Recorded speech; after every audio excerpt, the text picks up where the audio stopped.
อันนี้เป็นเวียกแก้เนาะทำอิฐสร้างหันมัดมัดเล็กขนาด20 x 20เนี่ยแล้วก็เลยว่าให้สร้างมัด10 x 10นะก็เลยว่าได้แก้ใหม่เบิดเลยเนาะสร้างก็ได้อันเกี่ยเล็กที่มัดหันออกเนาะแล้วก็เริ่มมัดใหม่เนาะก็ใส่เล็กเสริมแต่ละจุดนะใส่ใหม่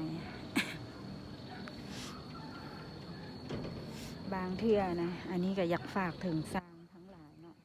เราบ่ต้องเฮ็ดขี้รักลูกค้านะอันลมน้ำเขาว่าจังใดก็เฮ็ดจังซั่นให้กับเจ้าเนาะ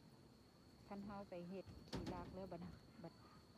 เขาว่าโอ้บ่ได้ต้องได้แก้สิผัดบ่อยากแก้ตามว่าตอนเฮ็ดแล้วบ่อยากเฮ็ดให้มันถึกให้กับเจ้าโลดนะมันจะเป็นสิแล้วนี่ได้แก้ใหม่นะ